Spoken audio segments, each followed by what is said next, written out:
but it didn't mean that I would get them off. So I'm trying to figure out, did these people, over 1,000 people, get convicted of something that they did in a criminal way on January 6th, yes or no? Yes. Okay, so then you come back and they were convicted by what, a jury, some of them?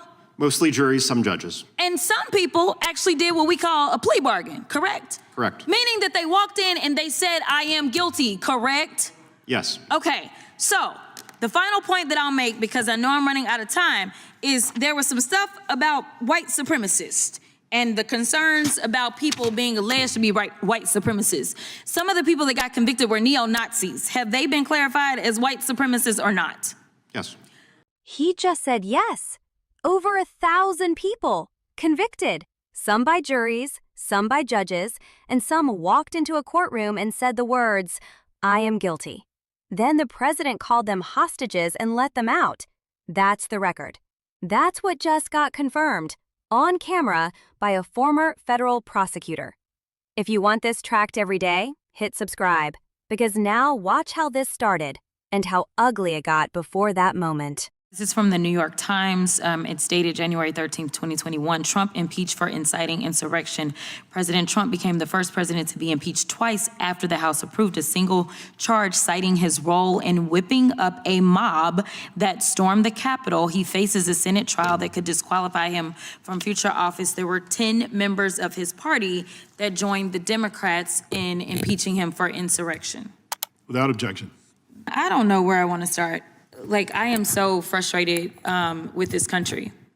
And I don't think that I'm the only one. And to know that we have former law enforcement here, as someone who worked with law enforcement consistently as a practicing lawyer, I'm quite concerned. I'm alarmed by some of the things that you said, specifically, Mr. Speciale, am I saying it correctly? Okay. Mr. Speciale, you said, and I may quote you incorrectly, so correct me, you were warning your family about the possibility of the FBI busting into your home. Is that correct? Close enough?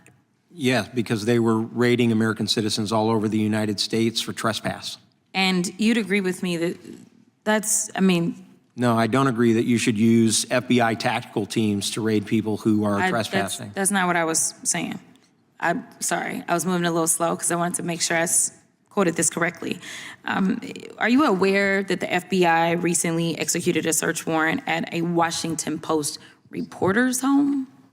No, I'm not aware of that. Okay, but you'd agree with me that doing something like that with the FBI sounds like what you were afraid of happening, and to be clear, that never happened to you, correct?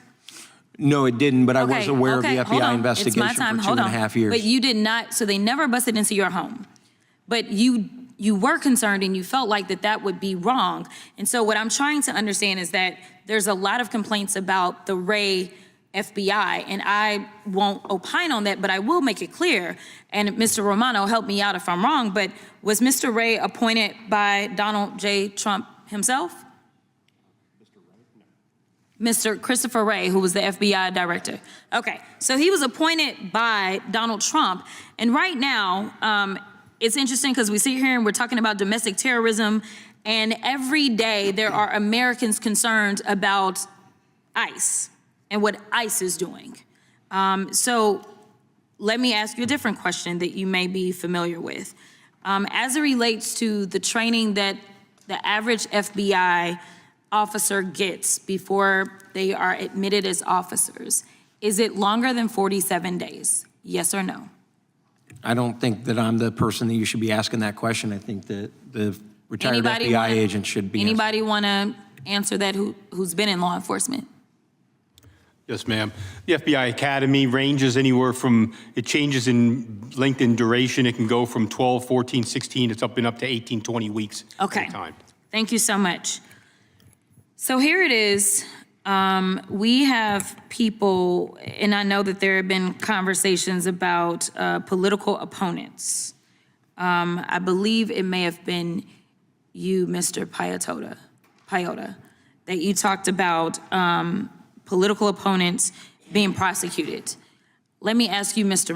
Romano, though, are you aware that this DOJ has gone after Jerome Powell or is going after Jerome Powell? I'm aware of reporting to that effect, yes. Are you aware of this DOJ going after Tish James? Yes. Are you aware of this DOJ going after James Comey? Yes, after the president tweeted that they should. And are you also aware that James Comey is not currently being prosecuted? His case was dismissed. I am. Are you also aware that Tish James' case was dismissed? Yes. Are you also aware that a number of times that they tried to indict Tish James, they were unsuccessful? I am. Now, as a career prosecutor, how many times did you have to try to get people indicted before you could finally secure an indictment? I never had the grand jury reject an indictment that I presented. Oh, okay. All right. Well, it seems like maybe they still need you there because they are struggling. In addition to that, I want to talk because like the conspiracy theories are driving me insane. And maybe it is because I'm used to the law, just being the law and practicing and getting into a courtroom. And maybe it's because I've been there. But I am so confused about how they're like, oh, these poor little people, they did nothing wrong. And that's why the president let them all out of prison. Let's talk about the process, okay? Because you can say that an investigation has been flawed, and Lord knows, as a criminal defense attorney, it was my job to make sure that I dug into every single flaw, because I can tell you in almost every single prosecution that I've had to go up against, the only thing I was looking at is how much did you mess up so that I could represent my client well, right? But it didn't mean that I would get them off. So I'm trying to figure out, did these people, over 1,000 people, get convicted of something that they did in a criminal way on January 6th, yes or no? Yes. Okay, so then you come back and they were convicted by what, a jury, some of them? Mostly juries, some judges. And some people actually did what we call a plea bargain, correct? Correct. Meaning that they walked in and they said, I am guilty, correct? Yes. Okay, so the final point that I'll make, because I know I'm running out of time, is there was some stuff about white supremacists and the concerns about people being alleged to be white supremacists. Some of the people that got convicted were neo-Nazis. Here is what just happened. A former federal prosecutor sat in front of Congress and confirmed, under oath, that over 1,000 people were convicted of criminal conduct on January 6th. Convicted by juries, convicted by judges, and hundreds of them walked into a courtroom and said out loud, I am guilty, before a deal was even offered. Those are not political prisoners. Those are people who confessed. Then Crockett made it worse for the other side. The FBI they were afraid of? Trump appointed that director. The DOJ targeting political opponents? 3 cases, Powell, Tish James, Comey, all failed. The department that's supposed to be weaponized against Trump's enemies cannot get a single conviction to stick. And here is the thing about a guilty plea. There is no appeal to that. There is no, the investigation was flawed. You stood in a federal courtroom and said the words. The president can pardon that. He cannot erase it. The record exists. The transcript exists. And now this clip exists. The talking points about January 6 did not survive this hearing. They got confirmed to death by the witnesses the other side brought in to defend them. That is not a win.